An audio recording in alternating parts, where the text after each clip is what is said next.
Hola, ¿qué tal? Nos volvemos a encontrar en una nueva videoclase. Mi nombre es Sebastián Nicoletti y ustedes ya me conocen. El tema que vamos a tocar hoy es materialismo dialéctico.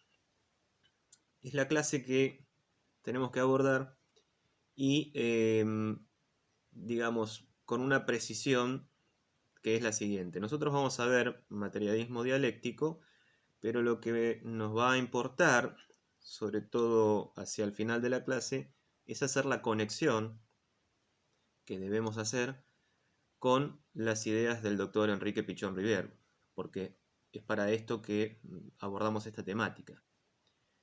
Ahora, esta no es una clase fácil, digamos, incluso el teórico no es, debo advertirles que no es de fácil lectura.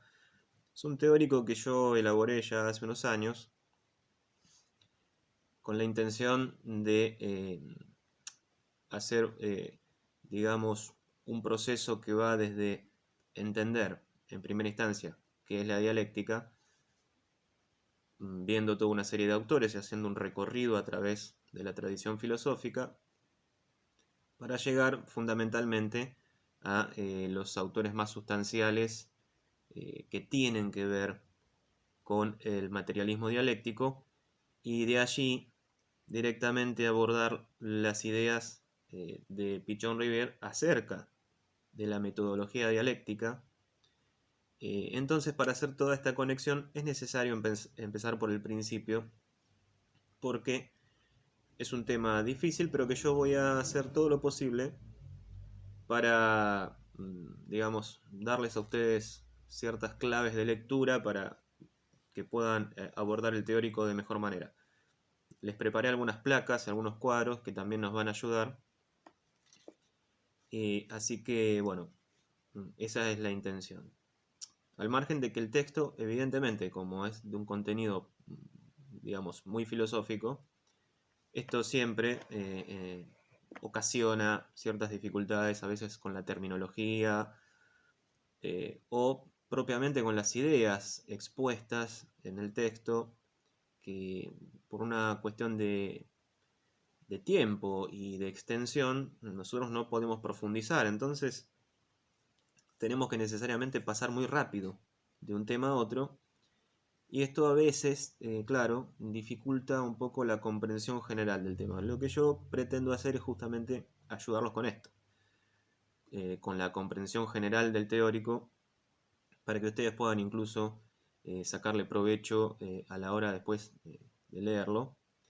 Y les va a resultar incluso hasta una especie de resumen. Bien, tenemos que empezar hablando, si vamos a hablar de materialismo dialéctico, es necesario empezar hablando de qué es la dialéctica. Porque ustedes tal vez recuerden algo que hayamos dicho en alguna otra clase anterior, pero necesariamente debemos abordar primero la dialéctica para entender qué es el materialismo dialéctico. Bueno, para esto nosotros nos tenemos que remontar, porque el vocablo dialéctica, la palabra en sí y el concepto además que está formulado en ese vocablo, es muy antiguo, no es un vocablo moderno ni mucho menos. Entonces tenemos que remontarnos a la antigua Grecia. Yo les voy a mostrar una placa para que vayamos viendo pormenorizadamente.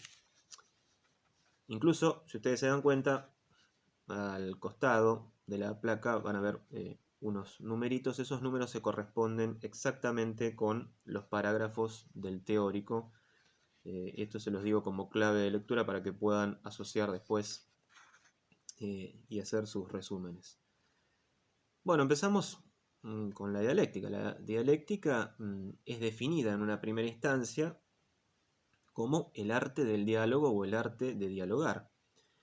¿Esto qué supone? Supone que en un principio hay dos posiciones o dos formas de razonar, dos razonamientos que entablan entre sí un diálogo. Ahora, este entablar o establecer un diálogo entre dos razonamientos, dos personas, supongamos que se ponen a discutir o hablar algún tema, cada uno argumentará de una manera determinada, entonces va a darse en el propio establecer de este diálogo una confrontación.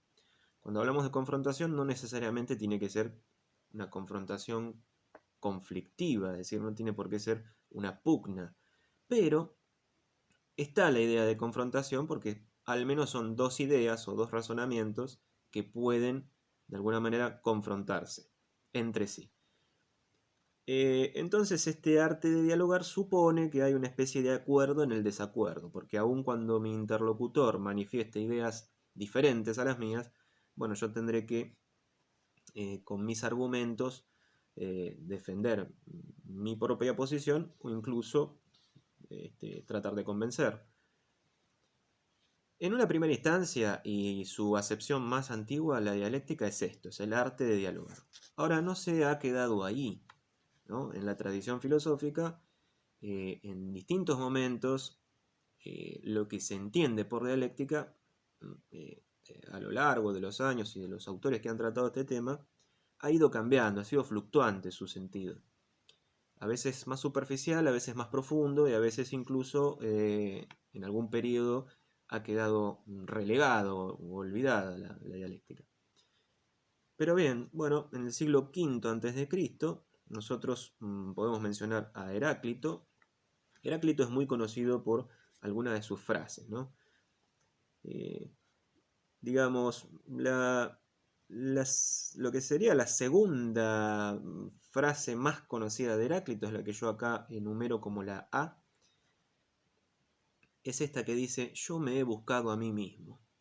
Tenemos que comprender nosotros que autores como Heráclito, que es de una antigüedad considerable, nosotros la única forma que tenemos de abordarlo es a través de fragmentos que han llegado hasta el día de hoy, hasta la actualidad. Entonces, son autores que siempre los conocemos parcialmente y no tenemos realmente un conocimiento cabal ni de sus vidas ni de su obra completa, porque ha llegado a nosotros solamente fragmentos de lo que escribieron o lo que dejaron constancia.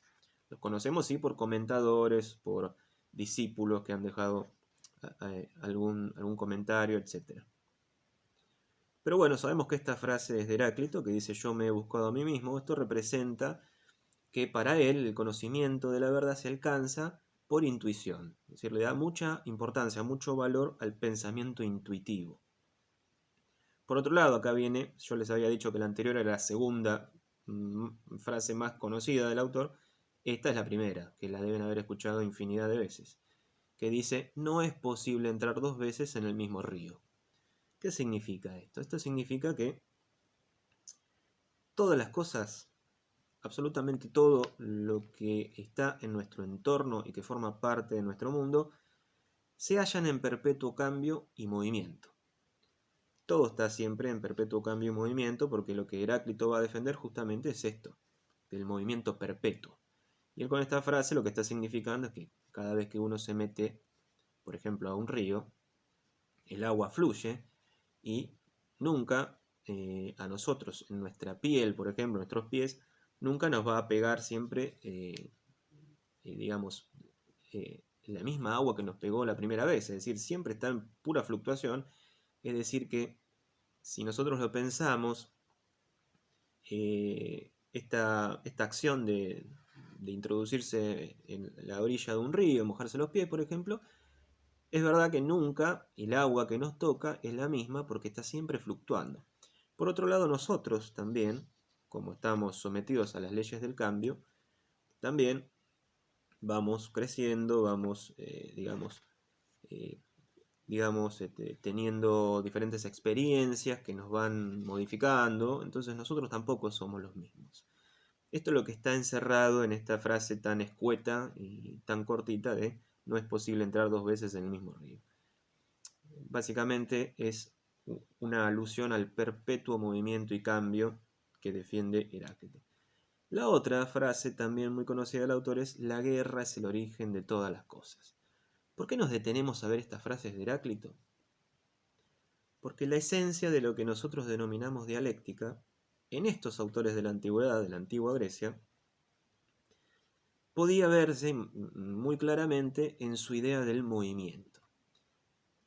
Cuando algo está en movimiento, quiere decir que está constantemente en cambio, está constantemente en un proceso, es decir, todos los elementos naturales, el propio pensamiento incluso, todo está en un perpetuo movimiento. Y estos pensadores tienen un perfil también que está muy asociado con una forma de pensar muy materialista. Entonces, cuando nosotros vemos, digamos, que estos autores que están defendiendo que la esencia de todas las cosas es el movimiento, el cambio, la transformación, en otro sentido también, quiere decir justamente que estamos hablando en el fondo de dialéctica, porque la dialéctica también representa eso. No es solamente el arte de dialogar, el arte de confrontar, sino que también es filosófica y metodológicamente, digamos, lo que define a ese proceso que está en el propio cambio de las cosas. Esta tercera frase de la guerra es el origen de todas las cosas nos da a entender que existe ahí justamente una concepción del choque de opuestos. La confrontación, el choque de opuestos, va a decir, o pretende decir Heráclito, que es la verdadera condición de vida y es aquello que nos permite conocer. Bueno, esto es muy interesante. Nosotros tenemos que verlo muy brevemente para poder seguir avanzando. Luego de ver a Heráclito, nosotros nos topamos con Parménides. Parménides, que fue un filósofo muy importante en su época, de mucho renombre. Su obra también está prácticamente perdida, se conservan escasos fragmentos, pero de lo que tenemos, justo lo que quedó es algo muy interesante, porque esto que plantea Parménides en relación al ser, tiene, digamos, o es el germen, mejor dicho, de un gran desarrollo que va a ser posteriormente, por ejemplo, un filósofo de la talla de Platón, ¿sí? Que eso lo vamos a ver un poquito más adelante. Pero es el punto de inicio, podríamos decir, de la dialéctica platónica, está en las afirmaciones que hace Parménides acerca de la importancia del ser.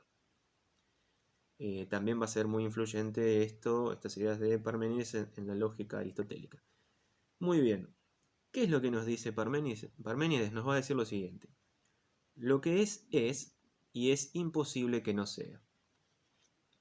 Esta frase, tan famosa en el mundo de la filosofía, lo importante es entender que ese es, que sintetiza lo que nosotros denominamos el ser, o sea, ¿qué es aquello que es? Bueno, el ser, eso que es, tiene un sentido absoluto. Es decir, significa que el conjunto de la realidad de hecho existente existe en ese es. Y no es posible pensar otra cosa. Porque pensar en un no es decir, pensar en, digamos, contrariamente en el no ser, va a decir, o va a dar a entender Parménides, que es una pura ilusión. O sea, las cosas son. No tiene, digamos, sentido pensar en lo contrario. No puede pensarse en lo contrario más que como una mera ilusión. Lo que es, y no tiene por qué no ser. Esto justamente lo que nos está diciendo Parménides con esto es que nosotros debemos pensar la totalidad, el conjunto completo de la realidad que nos rodea como un existente. No tiene sentido, si todo eso que nos rodea lo abordamos como un existente, no tiene sentido, digamos, realizar la operación contraria y pensar que algo de eso no es. Porque eso nos pondría en un camino que nos aleja de la verdad y del verdadero conocimiento. Bien, por otro lado, Zenón de Elea fue un gran matemático, Zenón, y enunció una serie de paradojas. Paradojas que también se tornaron muy famosas con el tiempo, son prácticamente legendarias. ¿Y por qué lo hizo? Bueno, las concibió como una manera matemática que siguen siendo hasta el día de hoy bastante complejas. Hay que tener muchos conocimientos matemáticos para abordar las paradojas de Zenón. Las concibió para demostrar que las sensaciones de alguna manera nos engañan y que aquello que nosotros entendemos como estando en un movimiento perpetuo, es en realidad una ilusión. Acá lo que viene a hacer Zenón es advertirnos, cuidado, que todo esto que nosotros decimos que es puro movimiento, en realidad es o puede ser un engaño de los sentidos, puede ser algo que no estamos realmente dispuestos a confirmar porque puede constituir una ilusión que todo esté en movimiento. Esto es interesante porque muchos siglos después ha habido movimientos filosóficos donde esta discusión sigue vigente, ¿no? Si el movimiento es o no es demostrable en relación a los sentidos. Esto es muy complejo, parece en realidad planteado de una manera simplista, parece algo muy vano, algo ¿no? innecesario, pero en realidad es importante. Muy bien, Platón va a entender a la dialéctica de dos maneras diferentes. Primero la va a entender como un método de ascenso desde lo sensible a lo inteligible, es decir, a través de los sentidos, a través de lo que nosotros captamos y percibimos, podemos, utilizando como base esas sensaciones, llegar a los razonamientos más elevados, es decir, podemos llegar de lo sensible a lo inteligible. De aquellas sensaciones podemos llegar al pensamiento más profundo. Y en segundo lugar la va a entender como un método de deducción racional de las formas, famosas formas platónicas que eran como unos arquetipos que estaban en un plano que él denominaba de las ideas y que eran el fundamento último de todas las cosas contingentes que nosotros encontramos en el mundo. ¿Sí? Esto también daría mucho de qué hablar y nos tomaría mucho tiempo, pero básicamente esas formas arquetípicas serían de algún modo las que priman en el mundo contingente, digamos, brindando ese modelo arquetípico a todas las cosas que conocemos. ¿Sí? El ejemplo más famoso que da Platón, por ejemplo, o que se suele dar sobre este tema, es el ejemplo de las sillas, ¿no? Es decir, nosotros podemos tener en nuestro mundo sensible, contingente, cotidiano, de todos los días, podemos tener una silla. Bien, pero podemos ser testigos también de que existen cientos, miles o tal vez millones de sillas. Cada una de ellas tendrá diferentes confecciones, diferentes diseños, diferentes materiales. Podrán ser de madera, de plástico, de metal, forradas, con funda, sin funda, con apoyacabezas, con apoyabrazos, sin ellos, con 3 patas, con 4, etcétera, etcétera. Y es decir, que hay una multiplicidad de sillas en el mundo contingente, pero la idea silla, que digamos, escapa a este mundo contingente y está en ese mundo de las ideas y por lo tanto forma parte arquetípica de esas formas, es una sola. Esto es lo que permite entender a la dialéctica en términos platónicos como que la unidad es en sí misma la fuente de la multiplicidad. Por esto que explicamos del mundo de las ideas y de las formas. Bien, por su lado Aristóteles, ya terminando el cuadro, fíjense que este cuadro abarca únicamente autores de la antigüedad, de la filosofía antigua.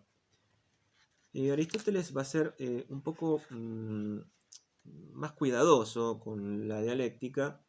Va a decir que es una forma no demostrativa del verdadero conocimiento. ¿Por qué? Porque Aristóteles tenía una forma de proceder que hoy podríamos denominar, digamos, más científica.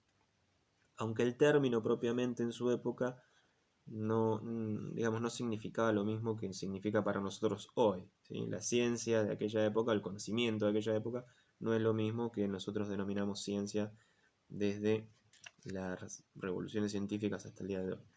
Pero bien, él entiende que la dialéctica no es una forma viable para demostrar un conocimiento seguro y riguroso, sino que es más bien una apariencia. A través de la dialéctica lo que llegamos es a una apariencia, a una construcción que es más de orden especulativo y asocia mucho más la dialéctica en su sentido más primigenio, es decir, en el que habíamos mencionado antes, del arte del diálogo, y lo asocia más a cuestiones que están ligadas a las disputas, en el caso de las discusiones, los diálogos donde se intercambian ideas, o de las probabilidades en el caso de la especulación. En definitiva, él va a creer que a través de la dialéctica no podemos llegar a las verdades. Entonces eso lo desanima bastante y no es un autor que le va a dar mucho interés a la dialéctica. Bien, ahora nosotros, este es un viaje que acabamos de hacer, muy escueto, muy rápido. Sin embargo, no podemos hacerlo de otra manera porque profundizar en esto nos llevaría muchísimo tiempo. Pero bueno, vamos a dar un paso más ahora con una segunda placa donde vamos a ver qué se piensa o qué, digamos, cuáles son los pensamientos a lo largo de la tradición filosófica que se han dado en la Edad Media. Bien, en la Edad Media entonces podemos observar lo siguiente. Había un conjunto de disciplinas que, digamos, se enseñaban como bajo el título de artes liberales, ¿sí? Que también artes liberales también se le denominaba a la filosofía. Este conjunto de materias, como iban juntas en un formato de 3, se las llamaba trivium. Este trivium estaba integrado también por la dialéctica, es decir que los medievales habían rescatado este arte de la dialéctica, este arte de dialogar, en una de sus materias del trivium, completándose junto con la gramática y la retórica. Así que esto lo estudiaban todos, por ejemplo, aquellos que pretendían formarse como teólogos o como filósofos, evidentemente estudiaban el trivium y sí o sí tenían como materia retórica, gramática y la dialéctica, entre muchas otras. Entonces, esta forma digamos, de abordar la dialéctica, más ligada a su primera acepción del arte de dialogar, era tomada en aquellos tiempos como una logomaquia. Una logomaquia es un juego de palabras que se utiliza en una discusión para tratar de argumentar de alguna cierta manera y convencer a nuestro oponente que está exponiendo una idea diferente. La dialéctica por esta época adquirió un sentido peyorativo, ciertamente, porque no se le daba la importancia que le podemos dar hoy o que le han dado en otros momentos, y se la equiparaba a la sofística. Esto en filosofía digamos, es casi un insulto, ¿no? Cuando a uno le dicen sofista, están diciendo que es básicamente un engañador o una mala persona, ¿no? Que saca provecho con sus saberes de mala manera. Entonces, peyorativamente, esto se le carga a la dialéctica una semejanza a la sofística. Esto ya es bastante grave. Por otro lado, San Isidoro de Sevilla, promediando entre los siglos VI y VII, va a utilizar varias veces el término dialéctica como sinónimo de lógica. Esto ya es un antecedente importante para ir equiparando la dialéctica a la lógica. Pensemos que la lógica es una forma de comprender la realidad para darle una cierta explicación racional, pensada. Entonces, esa equiparación entre la dialéctica y la lógica ya es muy interesante, y que empiecen a utilizarse como sinónimo también interesa mucho. Para el siglo XII, todavía la dialéctica era asociada muchas veces al arte de dialogar, como era su acepción primigenia. Pero claro, este arte de dialogar, esta forma de razonar dialécticamente, tenía un peligro, ¿no? Un peligro adicional, que en la sociedad de la época era muy importante entenderlo, ¿no? Tenemos que contextualizarnos en la Edad Media, un mundo teocrático, donde las Sagradas Escrituras tenían una importancia superlativa, y la vida de los individuos básicamente estaba regida por el pensamiento cristiano, Entonces, este arte de dialogar razonadamente a través de argumentos podía llevarnos tanto a conclusiones que tengan que ver con la verdad, como a aquellas otras conclusiones o producciones del pensamiento que nos acerquen más a, digamos, a algunos sofismas que podían ser contrarios a la fe, ¿no? Entonces, digamos, contrariar las Sagradas Escrituras, entonces esto podía conllevar cierto peligro. Es por esto que la dialéctica todavía en este periodo era muchas veces mirada de reojo, ¿no? Para promediando el siglo XIII, Santo Tomás de Aquino, ¿sí?, un gran filósofo de aquellos tiempos, muy importante, le pareció que era mucho más justo integrar la dialéctica como una parte más de la lógica. La lógica en ese momento tenemos que advertir que era de una marcada raíz aristotélica, es decir, todo lo que se entendía por lógica, digamos, a mediados del siglo XIII, tenía que ver con el corpus argumentativo de la lógica aristotélica. Y lo que pretendía o promovía de alguna manera Santo Tomás de Aquino era sumar, integrar a la dialéctica como una parte más de la lógica. Esto también es un paso interesante porque nos acerca nuevamente la dialéctica a la lógica, que es digamos, esta manera de razonar y comprender todo aquello que nos rodea, ¿sí? Bueno, volvemos, ya sin la placa. Esto que acabamos de ver corresponde entonces a los periodos de la antigüedad, de la filosofía antigua y la filosofía medieval, y es un recorrido muy rápido para que nosotros entendamos a qué se le denominaba dialéctica, al menos en Occidente, dentro de la tradición filosófica. Ahora bien, tenemos que llegar a la modernidad para poder dar el salto a los autores que más nos interesan.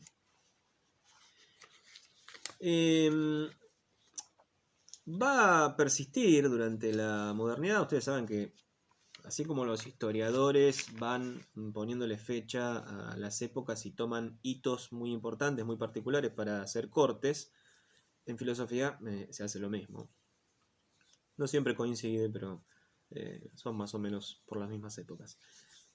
Tenemos que entender nosotros, para poder abordar esta idea de la dialéctica en la modernidad, tenemos que entender que aproximadamente desde el siglo XIII hasta el XVI, la palabra dialéctica, el término, el vocablo dialéctica, va a ser usado muchas veces sin distinción alguna como sinónimo de lógica. Entonces, esto es muy importante, ¿no?, que se equipare la dialéctica a la lógica, por eso que dijimos antes, ¿sí?, que la lógica es una forma de comprender el mundo de una manera razonada y ordenada. Entonces, si la dialéctica es sinónimo, podemos entender que la dialéctica tiene la misma funcionalidad. Bien, pero por ejemplo autores como René Descartes van a poner en duda digamos, la utilidad en términos de razonamiento que pueda tener la dialéctica. Él va a decir que muchas veces en este pensar dialéctico la verdad se nos escabulle, se nos escapa, porque justamente las cadenas de razonamiento a los cuales deriva la dialéctica en su forma de ver, digamos, está hecha en base a silogismos que no llegan a lo que pretenden, porque para poder expresar la conclusión verdadera que pretenden buscar, necesitan primero tener o deducir la visión final de ese silogismo. Entonces, lo que él está queriendo decir es que los dialécticos, los que utilizan la dialéctica, en realidad nos hacen creer, esto desde el punto de vista de Descartes, ¿no?, nos hacen creer que podemos deducir razonadamente en silogismos y llegar a una conclusión verdadera, cuando en realidad lo que observa Descartes es que los dialécticos hablan un poco con el resultado opuesto, ¿sí? O sea, el resultado opuesto es como decir con el resultado ya en mano. Así entonces él dice, claro, así es fácil razonar, porque digamos, ya hemos visto el resultado. Entonces es fácil deducir que de esto se ha llegado a partir de esto, esto y esto. Lo interesante sería para él deducir a partir de algo que no nos comprometa a saber ya el resultado final, sino justamente poder deducirlo con el solo uso de la razón. Entonces esto a él le parece un engaño, le parece una trampa y desestima completamente la dialéctica. Tengamos en cuenta que René Descartes era una personalidad muy encumbrada en su época, muy respetada, entonces que él tenga esta opinión tan peyorativa de la dialéctica tuvo su influjo, ¿sí? Pero bueno, sin embargo, tenemos que pasar rápidamente de Descartes a Immanuel Kant. Ustedes se preguntarán, ¿por qué vemos toda esta serie de filósofos? ¿Y para qué nos sirve? Bueno, porque tenemos que entender qué se pensó acerca de la dialéctica en toda la tradición, para entender a los autores que van a venir después de esto. Y eso nos va a permitir entender qué es el materialismo dialéctico. Porque si no, sinceramente, quedaría trunco, ¿sí? Sería como desequilibrado el tratar de abordar el materialismo dialéctico sin entender bien qué es la dialéctica. Así que por esto es que hacemos este abordaje, es lo más práctico que hay. Bueno, Kant va a tener en mucha consideración a la lógica, digamos, pero él va a decir que digamos, igualar la dialéctica a la lógica es como darle a la lógica una mera apariencia, ¿no? Es como decir, bueno, como a través de esta herramienta nosotros podríamos llegar a conclusiones verdaderas, pero en realidad es una mera apariencia, porque sigue teniendo él este pensamiento de que la dialéctica produce o puede producir, digamos, situaciones en las cuales no nos derive a conocimientos genuinos. Recuerden ustedes que Kant va a ser el autor que va a poner de manifiesto esto de que el sujeto interpelado por el objeto puede abordarlo siempre desde el punto de vista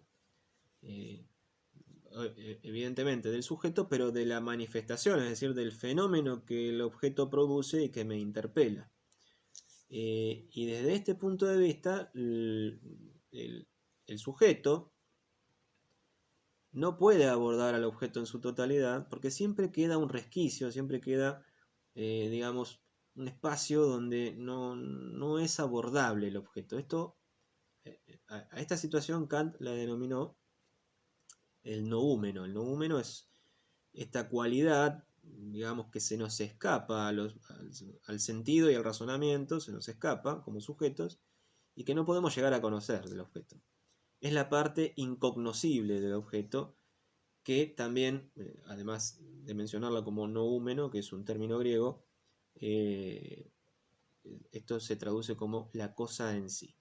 Básicamente lo que va a decir Kant es que la cosa en sí nos es incognoscible. Somos sujetos cognoscentes, tenemos la capacidad de conocer a través de los sentidos, a través de nuestro razonamiento, y fundamentados en dos a priori muy importantes, que es el tiempo y el espacio, pero sin embargo la cosa en sí permanece incognoscible. Con esta idea, Kant entonces nos deja bien claro que para él la dialéctica es una apariencia de lógica, pero que en definitiva no lo es. Ahora, un pensador, digamos, que contemporáneo de Kant, pero que cuando Kant ya era bastante mayor, es Johann Fichte. Fichte, que es un autor poco estudiado, que muchas veces no se lo menciona, sin embargo es importantísimo. ¿Por qué es importante? Bueno, por la misma razón por las cuales a veces no se lo estudia. ¿Por qué? Porque estuvo entre medio de Kant y de Hegel. Kant y Hegel tuvieron tamaña magnitud como pensadores, como filósofos. Sus elaboraciones filosóficas fueron tan profundas y tan descollantes que tal vez eso mismo haya influido para que Fichte, habiendo quedado en el medio, sea de alguna manera relegado. Pero sin embargo, es el nexo, es entre ellos dos, es el nexo entre Kant y Hegel, es muy importante porque las aportaciones que hace Fichte ayudan a comprender aún mejor la obra de Hegel, por ejemplo, que ya de por sí muy difícil y muy compleja. ¿Qué va a decir Fichte? Bueno, Fichte tiene algo que a nosotros nos puede interesar, que es un desarrollo en términos de la dialéctica que está muy vinculado con la psicología. ¿Por qué digo esto? Porque lo va a decir contrariando lo que había dicho anteriormente Kant acerca de la incognoscibilidad del objeto. ¿Por qué? Digamos, lo que plantea Kant está muy vinculado con lo externo, con el afuera, pero también en una vinculación con lo interno. Es decir, hay un doble proceso, ¿sí?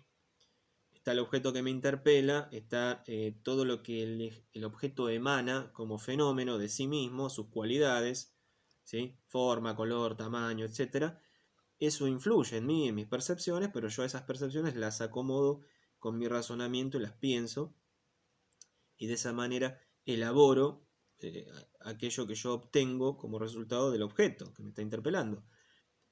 Ahora, contrariando a Kant en esto, Fichte va a decir que en realidad ese proceso se hace por la propia conciencia y que la conciencia no tiene un fundamento exterior.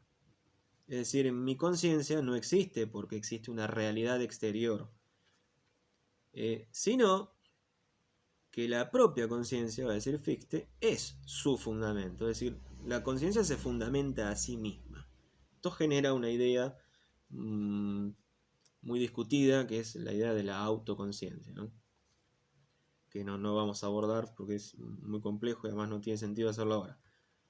Pero con esta forma de pensar, lo que crea Fichte es el movimiento filosófico que se dio en denominar idealismo. Esto es importante, porque con Fichte nace, es uno de los precursores del idealismo. Y del idealismo van a surgir muchísimos pensadores, muchísimos filósofos, entre ellos uno de los más importantes, Hegel. Bien, entonces él va a decir, a partir de este pensamiento idealista, de que la conciencia se fundamenta a sí misma como autoconciencia, lo va a decir que la realidad, todo eso que antes nosotros veíamos afuera, en la idea del pensamiento de otros autores, él va a decir que esa realidad entonces es un producto del sujeto. Como producto de ese sujeto, que es un sujeto, obviamente, es un sujeto pensante y produce su propia realidad a través de su conciencia, las categorías, lo que en filosofía denominamos las categorías para Fichte, van a ser, ahora aparece esta palabra, ¿no? Autopoiéticas. Autopoiéticas viene de poiesis, que en griego poiesis significa creación.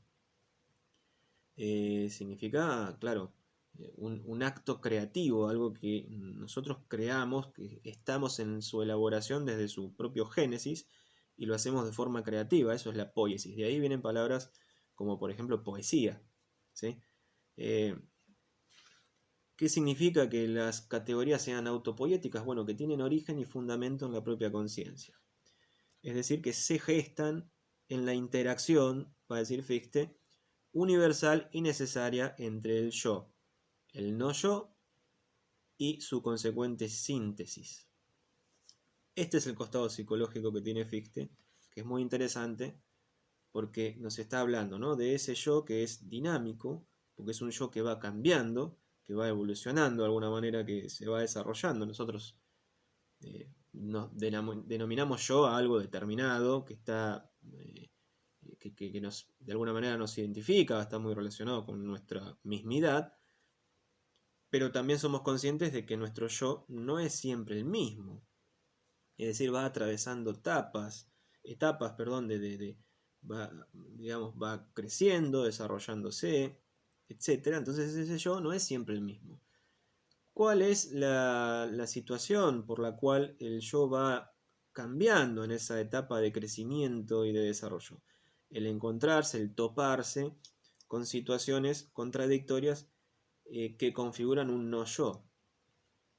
Entonces ese yo que está en movimiento y que cambia, constantemente se ve embestido de alguna manera con situaciones que configuran un no yo, y digamos, esa contradicción inicial lo que va a producir es evidentemente una síntesis.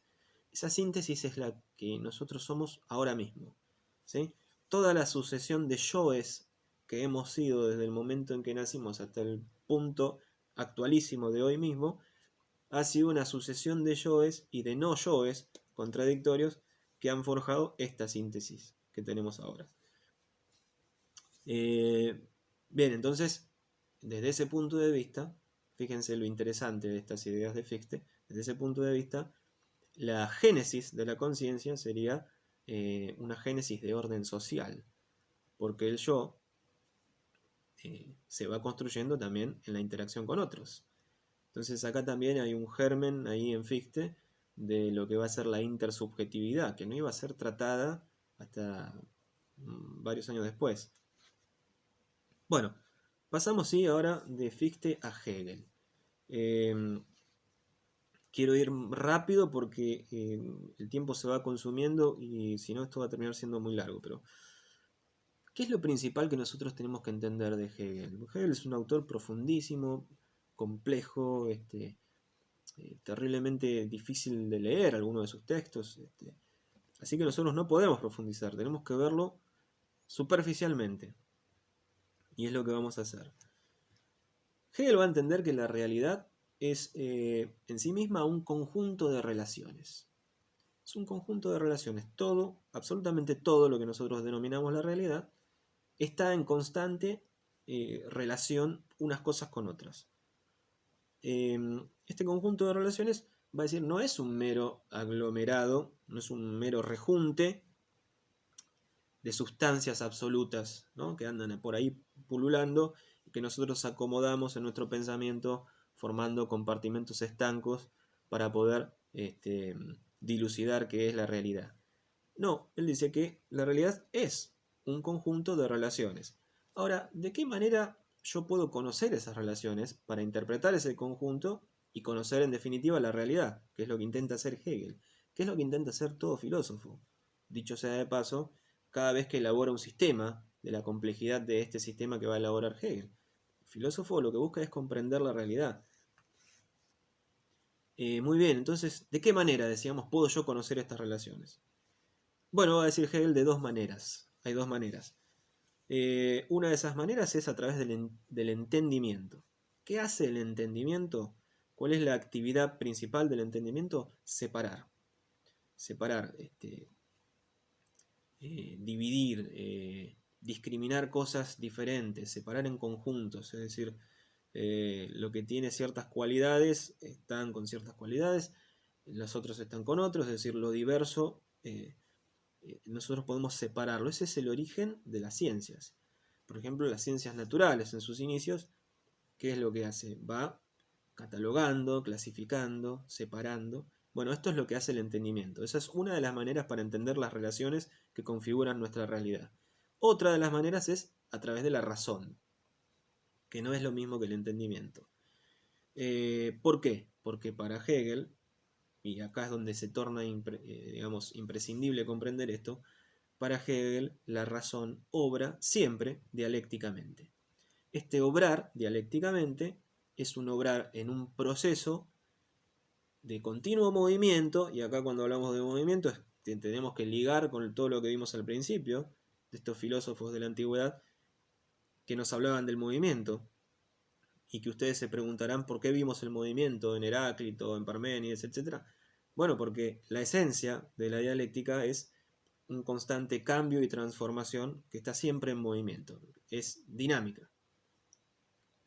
Entonces, esta razón que obra dialécticamente, según Hegel, resuelve las diferencias que hay en ese conjunto de relaciones, resuelve las diferencias que se dan en cualquier objeto, y es lo que nos permite a nosotros comprender cabalmente la realidad. Entonces, por un lado, el entendimiento separa, diversifica, clasifica, y la razón, obrando dialécticamente, nos permite resolver todas esas diferencias para dejarnos ante nosotros mismos al objeto y comprenderlo. Esto es básicamente, explicado en 3 minutos, digamos, las ideas principales de Hegel, por lo menos en este tema que nos toca. Ahora, para Hegel la realidad es la verdad. Y a la verdad accedemos por la razón. Esto es un convencimiento que tiene Hegel y lo manifiesta de esta manera.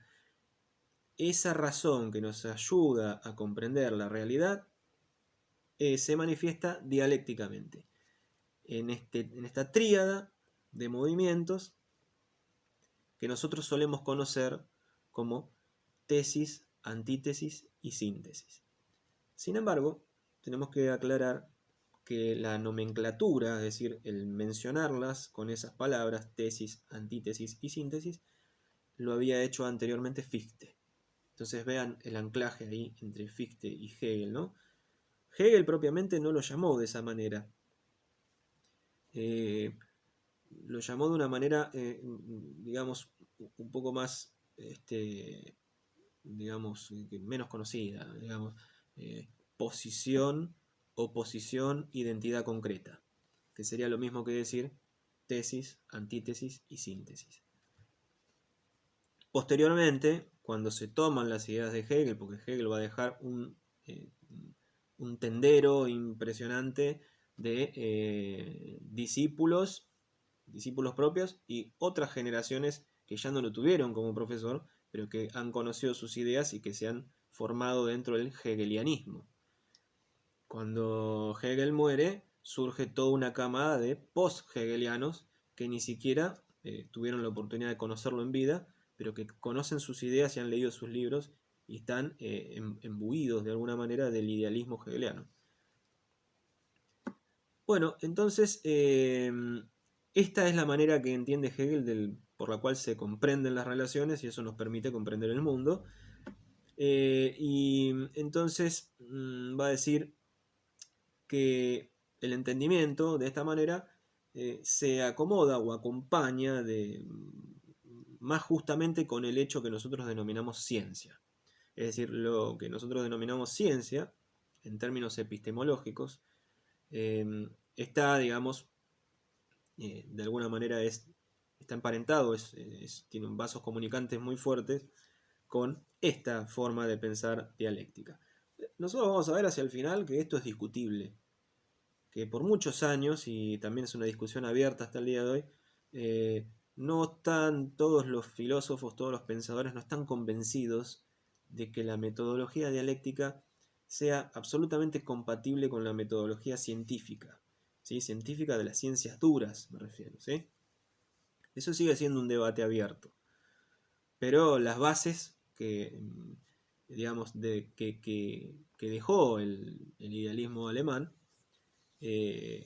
entre, digamos, el pensamiento de Kant, las ideas precursoras de Fichte y el sistema hegeliano, digamos, entre esos tres modelos de pensamiento es que estamos discutiendo hasta el día de hoy.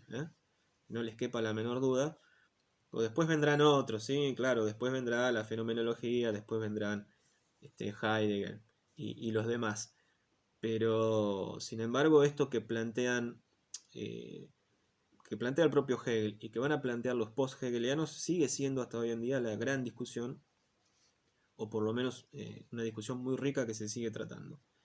Por eso la filosofía es tan actual, porque nosotros podemos tener hoy, en este momento, en el siglo XXI, podemos seguir discutiendo, digamos, ideas que fueron de Platón o de Aristóteles y si siguen siendo o no útiles y de qué manera podemos nosotros criticarlas o abordarlas, con qué argumentos, y esto sigue siendo interesantísimo y por eso la filosofía, por más que haya autores que tengan cientos de años y que sus ideas hayan quedado en el olvido muchas veces, esto siempre se revivifica, es decir, siempre está vivo. Bien, entonces lo que va a plantear también Hegel, que es interesante saberlo, es que para él la razón, lo que él denomina la razón como, digamos, la cúspide de su pensamiento, es esta razón que permite comprender las relaciones, en ese conjunto de relaciones que configuran la realidad. Él las denomina el espíritu absoluto. ¿Por qué el espíritu absoluto? Porque él entiende que esta capacidad es una capacidad de la conciencia. Y en mucho sentido de la autoconciencia que mencionaba antes Fichte.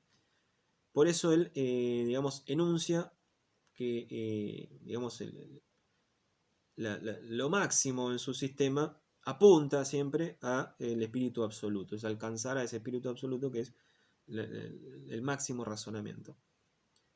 Ahora bien, esto ya en sí mismo es muy discutido y a la muerte de Hegel, con todo el surgimiento de un movimiento que se dio en denominar post-hegelianos, es decir, son todos aquellos que siguieron de alguna manera la filosofía de Hegel, pero la fueron criticando, adaptando en algunos casos y en otros casos, bueno, oponiéndose directamente, pero sin poder escapar a, digamos, el magnetismo, el poder de las ideas que tenía el hegelianismo todavía ahí a mediados del siglo XIX y hacia finales incluso.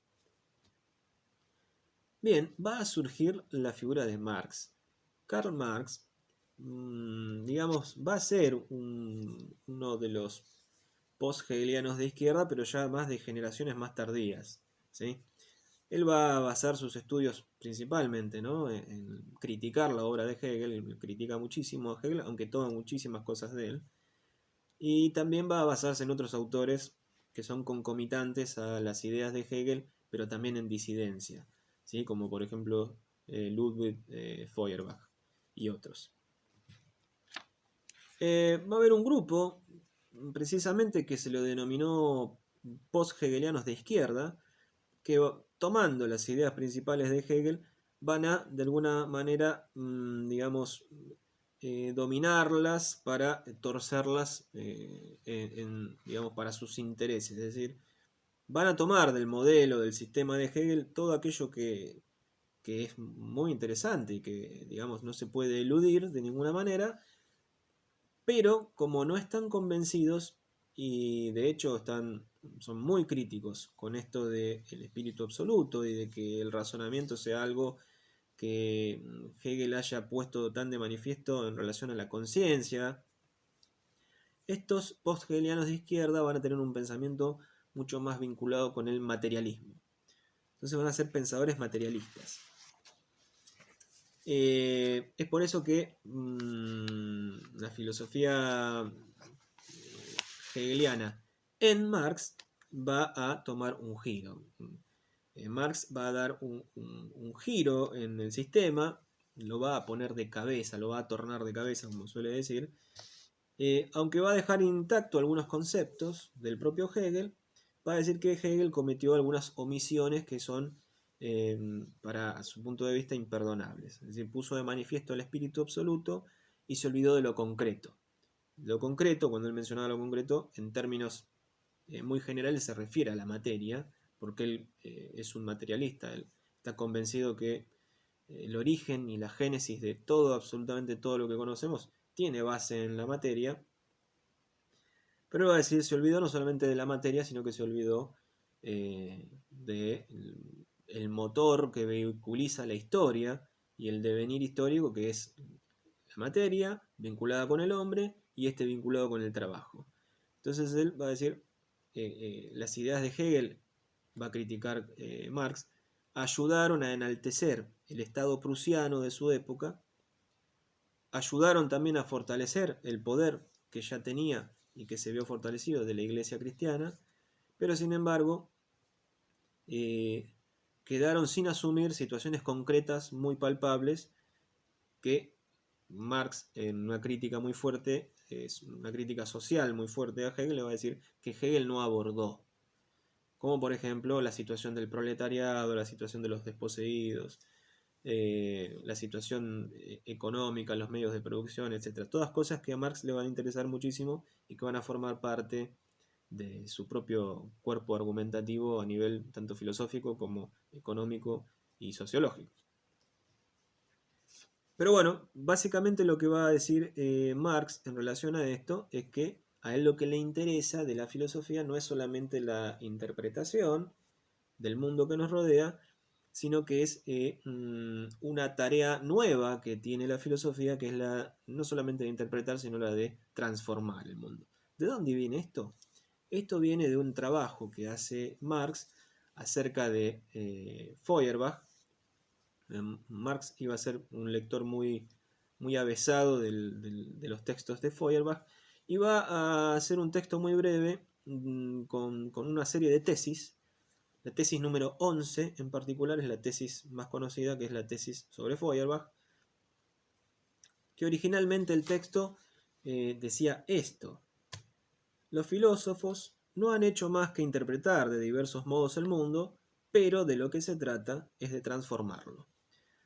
Acá lo que se nota muy palpablemente es digamos, esta postura que toma Marx sobre la praxis.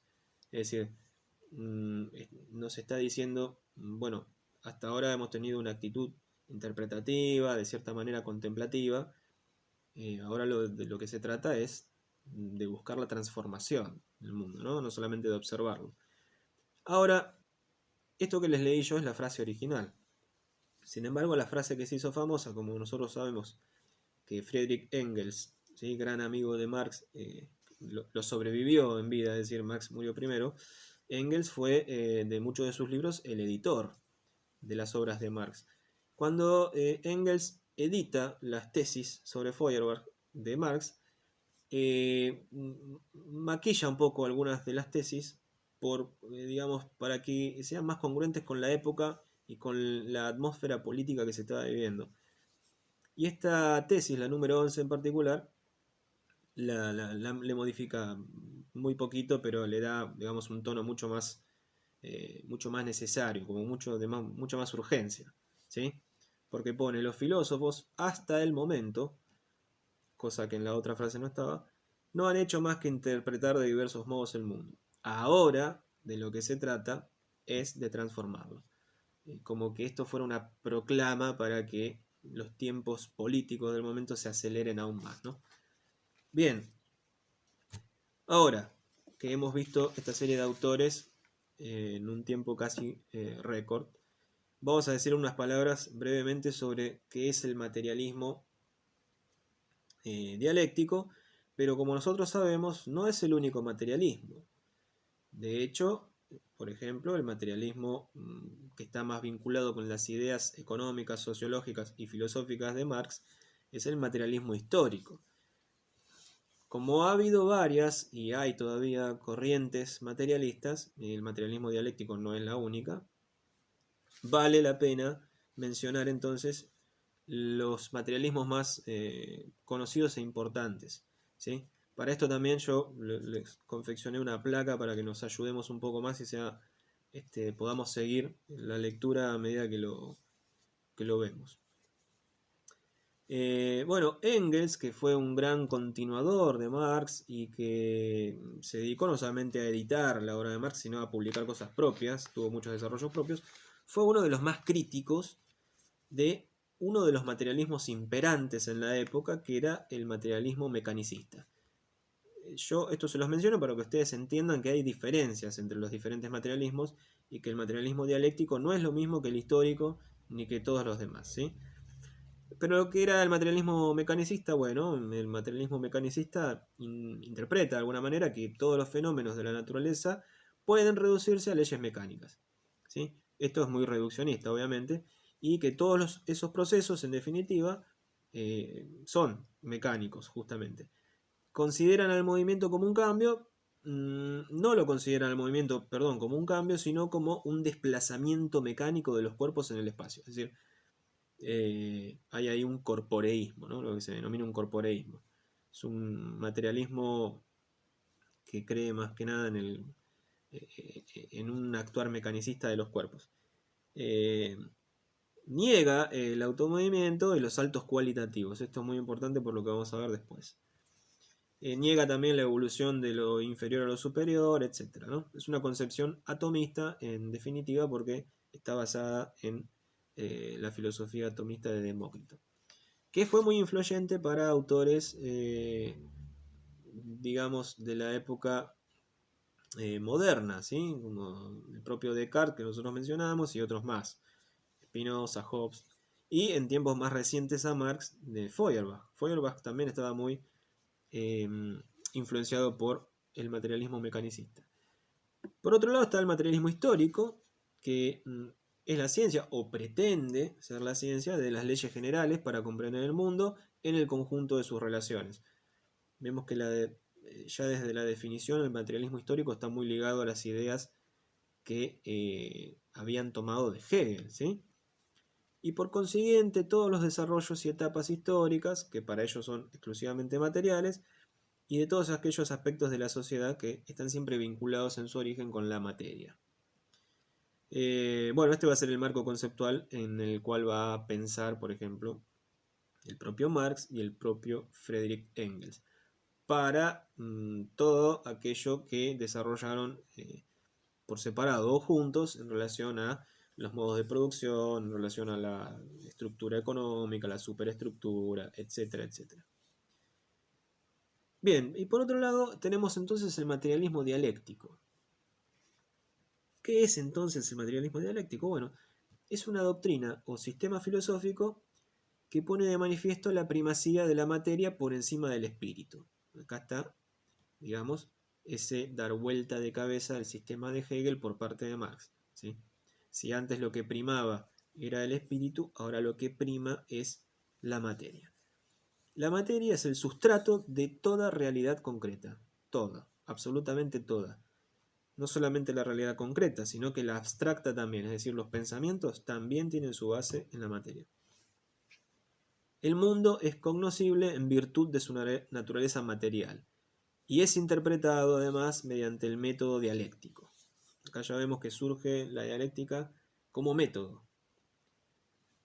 Bueno, esto del método dialéctico y el materialismo dialéctico fue, para que ustedes se den una idea, la importancia que tuvo y que tiene, fue la filosofía oficial durante el tiempo en que existió la Unión de Repúblicas Socialistas Soviéticas, la URSS, ¿sí? La Unión Soviética. Digamos, un filósofo soviético, Plejánov, denominó materialismo dialéctico a este tipo de materialismo que estaba basado en parte en el materialismo histórico, pero que tenía también sus propias doctrinas en cuanto a lo filosófico. Y sobre todo por la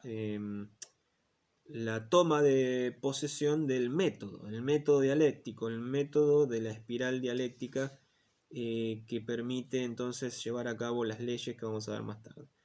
Después existe otra corriente que también es muy fuerte hoy en día, no tanto como debería, pero lo es, que es la corriente filosófica del materialismo filosófico, ¿sí? Que afirma que solo lo material existe y que es independiente de nuestra conciencia, y que aquello que denominamos espíritu o conciencia no es más que un fenómeno derivado de procesos objetivos que afectan a la materia.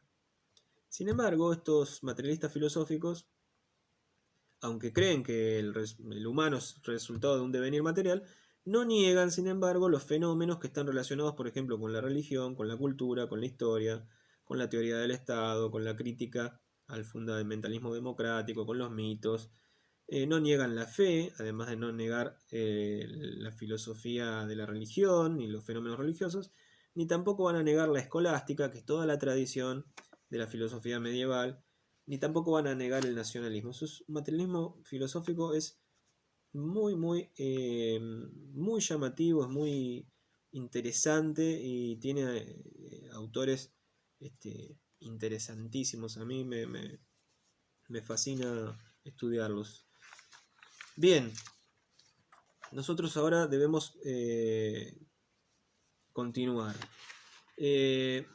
Entonces, va a ser el propio Engels, discutiendo en su época con los mecanicistas, que que va a decir que, digamos, hay una forma para entender al materialismo dialéctico que es comprendiendo sus leyes internas.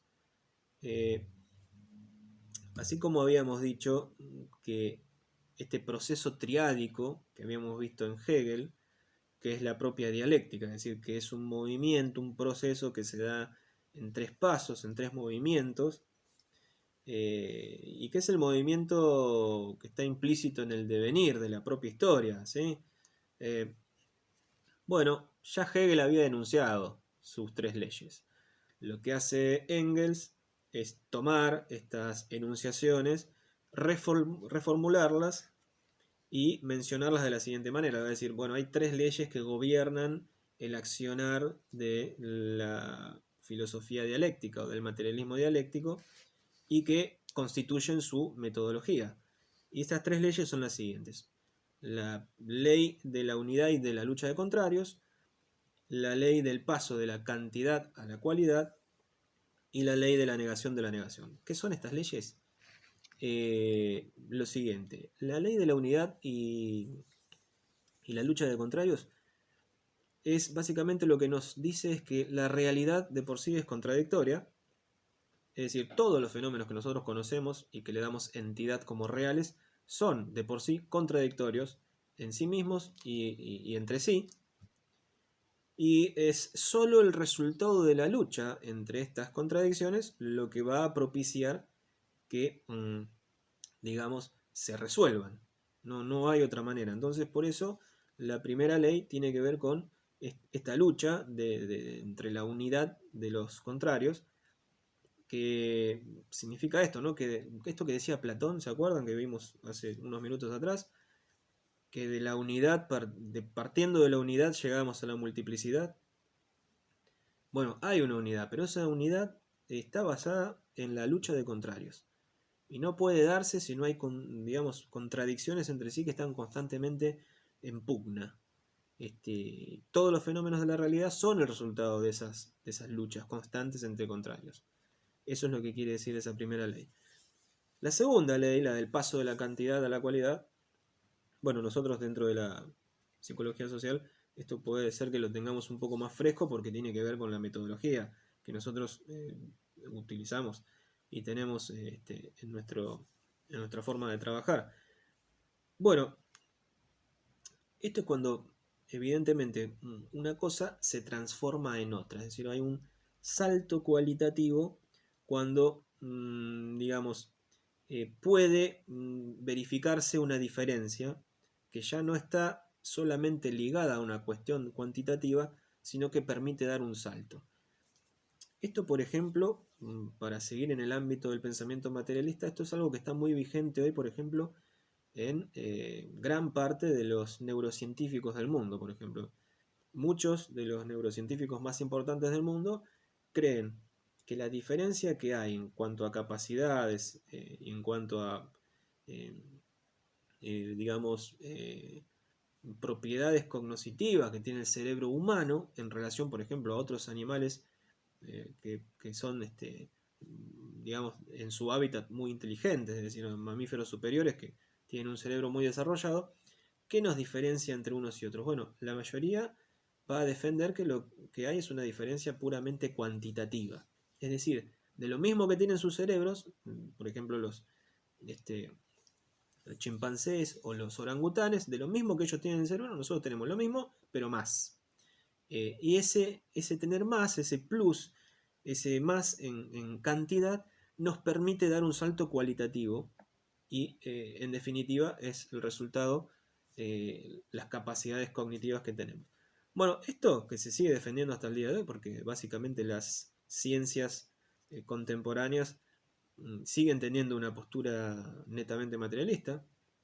Esto es la verdad, ¿no? Desde el evolucionismo hasta las neurociencias y todo lo que se nos ocurra. Digamos, puede entenderse por esta segunda ley, ¿no? Del paso de la cantidad a la cualidad. Nosotros, ¿qué decimos en psicología social? Que esto se da, esta transformación se da a través de la experiencia concreta y el aprendizaje. Por ejemplo, nosotros ahí, para dar un ejemplo, es donde entendemos que están dadas las condiciones para darse un salto cualitativo.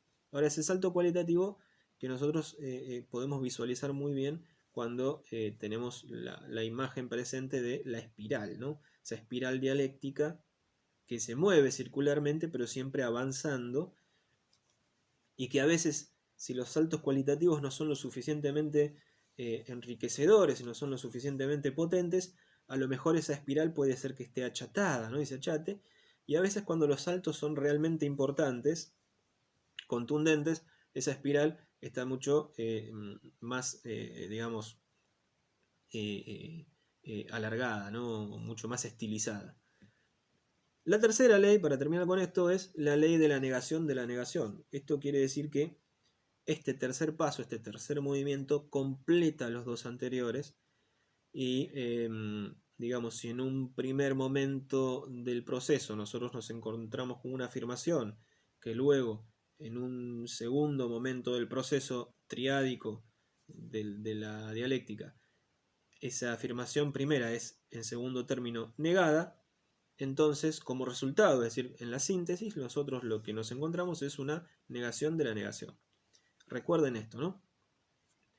Esta forma que nosotros habitualmente decimos tesis, antítesis, síntesis, puede también mencionarse como afirmación, negación, negación de la negación.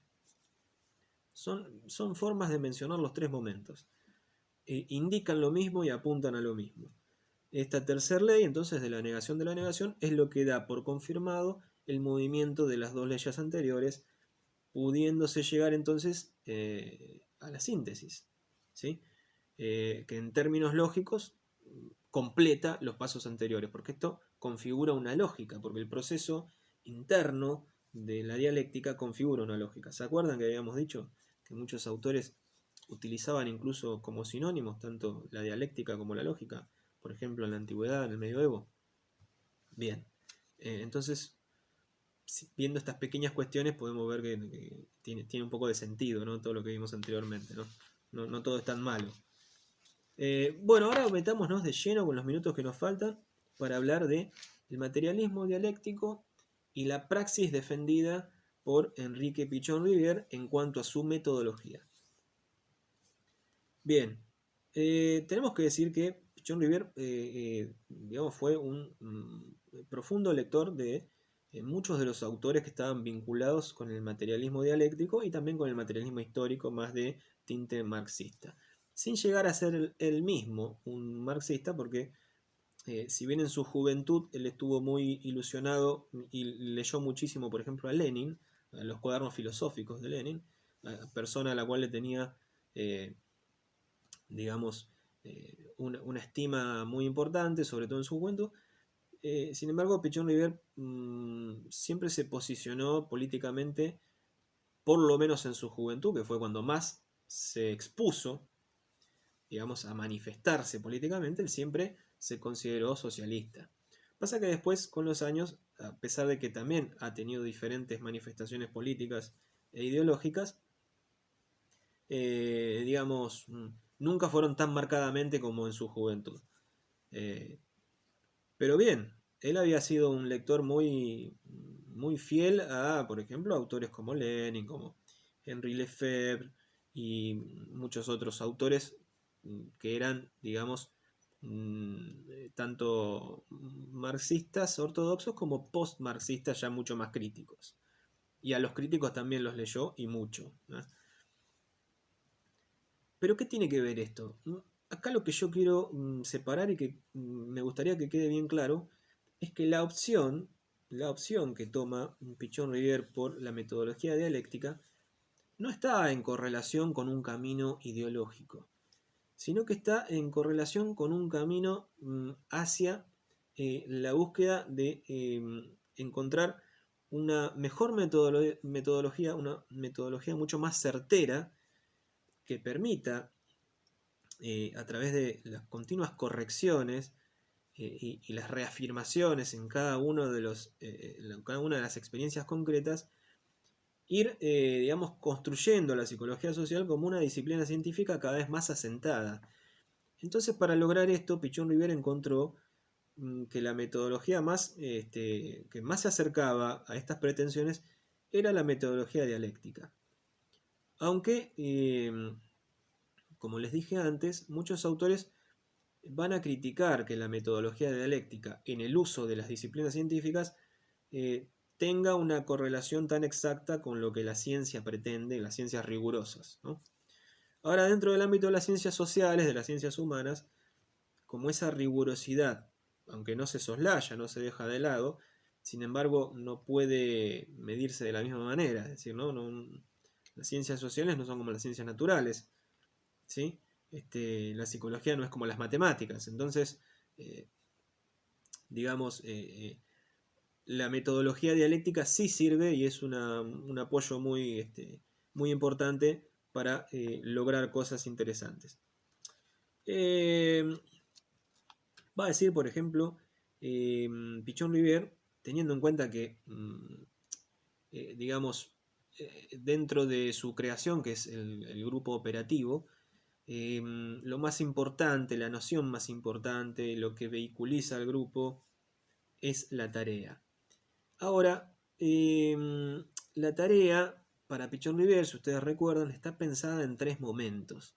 Está pensado también en forma triádica como pretarea, tarea y proyecto. Esto tiene un correlato que se entrelaza con lo que nosotros podríamos denominar pasado, presente y futuro, ¿sí? Pretarea, tarea, proyecto están relacionadas con pasado, presente, futuro. ¿Por qué? Porque la pretarea es el momento de caos previo donde no se logra organizar la cuestión. La tarea es el hecho mismo del trabajo, la tarea, la actividad, ¿sí? Dicho en términos de trabajo, dicho en términos por ejemplo, del marxismo, actividad, dicho en términos de la psicología de Vygotsky por ejemplo, que hay muchos autores que han hecho las correlaciones, ¿sí? Entre Vygotsky, Pichon-Rivière y Marx, por ejemplo, hay mucha gente que se ha dedicado a esto, pero se articulan, se entrelazan, pasado, presente, futuro, con pretarea, tarea, proyecto. Esto nos da a entender que hay ahí una oposición de contrarios que terminan por subsumirse, por resolver esas diferencias, resolver esas contradicciones que se van a dar en el hecho mismo de llevar adelante la tarea, de una forma en que la elaboración misma ya lleva implícito el método dialéctico. Porque esto lo podemos ver, porque se da justamente por momentos. Y es lo que le interesa a Pichon-Rivière justamente del materialismo dialéctico, es la metodología y no otra cosa. Esto siempre a mí me gusta aclararlo porque hay muchos, uno puede encontrar muchas cosas, ¿no? por internet, se dicen muchas cosas de la psicología social pichoniana en relación a cuestiones que a veces se escapan de lo que realmente es, ¿sí? Pero va a decir que, según su concepción, para él el método dialéctico es por el cual él desarrolla, a través de la espiral, su concepción del conocimiento y del aprendizaje, que implica siempre algún tipo de análisis que parte de hechos elementales que son observables, que son concretos y que están relacionados con cuestiones muy cotidianas y que en sí mismo encierran principios que están opuestos. La contradicción está siempre ahí presente, ¿no? Estas tendencias contradictorias van a ser fuentes configuradoras de la propia dinámica del grupo y de la propia configuración de ese proceso grupal. Entonces, los pares contradictorios, el análisis de la aparición de esos pares contradictorios y la posterior resolución de esas contradicciones en un sentido dialéctico, para poder dar ese tan ansiado salto cualitativo que nos puede llevar a internalizar de mejor manera los aprendizajes y en definitiva a transformarnos, porque Pichon-Rivière va a tener muy claro que la psicología social que él propone está destinada no solamente al estudio y al desarrollo de las ciencias humanas y del entendimiento de la psicología de los grupos, sino a la transformación de la realidad, la transformación de una realidad que se lleva a cabo de una manera dialéctica y por esta formulación que está a la base de las estructuras sociales. Es decir, no solamente la psicología social se va a ocupar de esas estructuras sociales, es decir, de los vínculos, sino que también se va a ocupar del inconsciente del sujeto. Y entre el inconsciente del sujeto como individuo, sus miedos, sus anhelos, sus sueños, sus fantasías, también están en juego con esas estructuras sociales que son ya agrupamientos mucho más amplios y que de alguna manera tienen que subsumirse. Esta forma de subsumirse va a ser en forma dialéctica, porque en un principio individuo y grupo, grupo e individuo, o individuo sociedad, que se suele hacer esa comparación de pares contradictorios, claro, en una primera instancia a nosotros nos presentan una contradicción, pero que esa contradicción debe resolverse dialécticamente para llegar a una síntesis. No son absolutos, es una falsa contradicción. Entonces, entre la relación que hay entre la estructura social y la configuración del mundo interno del sujeto, está a la base de esa metodología dialéctica. Esto es muy importante de comprenderlo.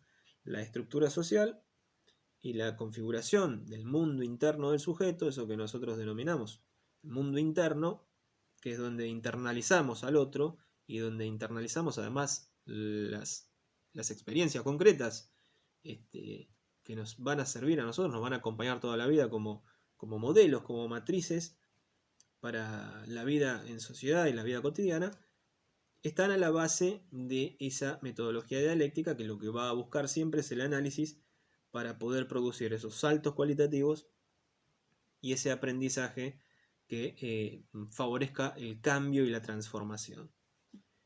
Esto es muy importante que se entienda porque la elección que hace en un momento determinado de su vida, cuando está haciendo sus desarrollos teóricos, Enrique Pichon Rivière, él está convencido que a través del método dialéctico le puede dar ese envión que él busca a la psicología social como disciplina. Recordemos que él viene de la psiquiatría, ¿sí? De la medicina psiquiátrica, tiene un paso fenomenal y muy rico y muy interesante y muy importante, con mucho peso dentro del ámbito del psicoanálisis, y después también en base a cambios de postura, crecimientos, a transformaciones de él mismo, digamos, de su propio pensar, es que va, digamos, llegando de todo su pasaje anterior a la psicología social, ¿sí? No en vano, él, digamos, va a ser digamos, esta trayectoria, ¿no? De la psiquiatría al psicoanálisis y a la psicología social. Él también va viviendo sus propias transformaciones y eso se deja traslucir en sus producciones teóricas. Y está muy claro que la metodología dialéctica es la metodología que él entendió que más claramente podía utilizarse como método para abordar esas contradicciones, para corregir el propio modelo de la psicología social que él pretendía, y es el que nosotros entendemos entonces cuando decimos que lo tomamos como metodología. Repito que lo importante es entender esto, que más allá de los postulados doctrinarios, filosóficos, sociológicos, económicos, políticos, que se pueda hacer de los diversos materialismos que nosotros hemos enumerado muy brevemente, lo importante es que para la psicología social pichoniana, nosotros con lo que debemos quedarnos estrictamente, diría yo incluso, es con la metodología. Y digamos, hay muchos casos en los cuales en sus propios escritos, en sus propias clases, desgrabadas y escritas como artículos, el propio Pichon Rivière pone énfasis en esto, pone énfasis en la metodología y no tanto en todo lo demás que a veces se habla alrededor de estos temas. Bueno, espero que no haya sido tan pesado, tan denso, pero bueno, esto es el tema que teníamos que ver hoy. Como les dije, mi intención es haber ayudado un poco a que ustedes puedan abordar el escrito y leerlo con un poco más de herramientas y sacarle mucho más partido, ¿no?, al asunto. Así que bueno, acá cortamos. Nos veremos en otra próxima videoclase. Los saludo y me despido. Chao, muchas gracias.